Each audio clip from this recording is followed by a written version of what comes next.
Hi guys, आप लोगों को जय मसीह की।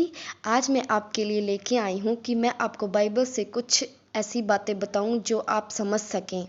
आज मैं आपको मूर्ति पूजा के बारे में बताऊंगी कि परमेश्वर ने हमें मूर्ति पूजा करने से, आपको पता है आज की दुनिया में देखें तो मूर्ति पूजा बहुत हो रही है जो परमेश्वर को बिल्कुल भी अच्छा नहीं लगता।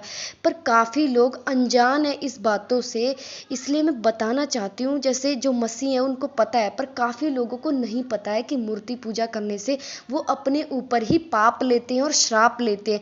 इसलिए मैं आपको अगर आपके पास बाइबल है तो आप बाइबल से खोलें निर्गमन की 20 अध्याय उसका 4 बाब से मैं शुरू करती हूँ। आप ध्यान से सुनना। आपके पास बाइबल है तो बाइबल से ज़रूर सुनिए और खुद कोशिश करिए समझने की कि क्या है। तो मैं आपको पढ़ के बता देती हूँ कि तू मुझे छोड़ दूसरों को ईश्वर करके ना मानना, तू अपने लिए कोई मूर्ति खोदकर ना बनाना, ना किसी की प्रतिमा बनाना जो आकाश में या पृथ्वी पर या पृथ्वी के जल में है।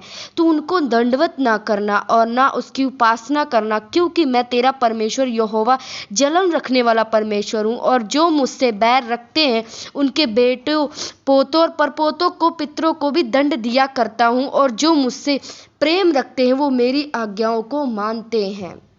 तो देखा दोस्तों, परमेश्वर ने साफ इसमें मना किया हुआ कि जो मूर्ति पूजा करते हैं या अपने लिए मूर्ति बनाते हैं उनसे मैं बैर रखता हूं, श्राप देता हूं, और जो मुझसे प्रेम रखते हैं वो मेरी आज्ञाओं को मानेंगे। यानी परमेश्वर ने मना किया हुआ है तो वो चीज़ नहीं करेंगे। तो इससे प्रेम सिद्ध होता है कि हम परमेश्वर की बातों को मानते हैं तो परमेश्वर से प्रेम करते हैं।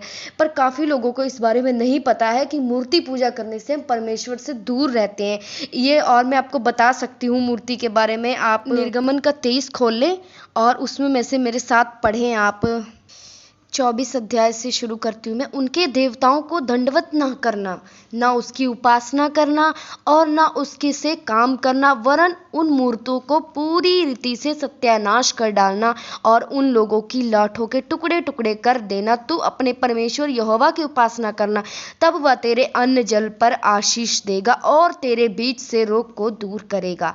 तो देखिए, परमेश्वर ने इसमें भी यही कहा हुआ है कि मैं अन्न जल पर आशीष कब दूंगा, जब आप पूरे मन से यहोवा की उपासना करोगे। और यहोवा की उपासना आज लोग करते हैं, पर कई हिंदू ऐसे भी हैं जो यीशु मसीह को मानते हैं, बैप्टिज्म ले लेते हैं, पर मूर्ति को पूरी रीति से नहीं छोड़ पाते। परमेश्वर ने क्या कहा, तुम पूरी रीति से उनका कोई भी काम ना करना। यानी जो रीति रिवाज उनके चलते हैं हिंदू धर्म में, काफ़ी लोग यीशु मसीह को तो मानने लग जाते हैं पर रीति रिवाज में हिंदू धर्म का करते हैं। पर परमेश्वर ने मना किया है कि आप रीति रिवाज को भी फॉलो ना करो, यानी पूर्ण मन से यहोवा की उपासना करो, तब वो तुम्हारे अन्न जल पर आशीष देगा।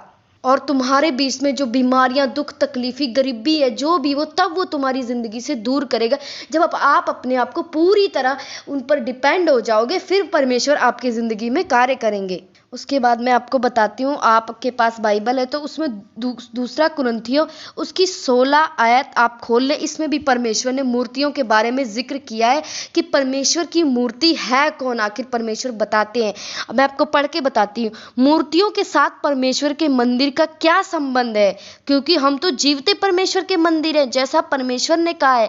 परमेश्वर कह रहे हैं मूर्तियों के साथ परमेश्वर का क्या संबंध है। परमेश्वर की मूर्तियां हम हैं।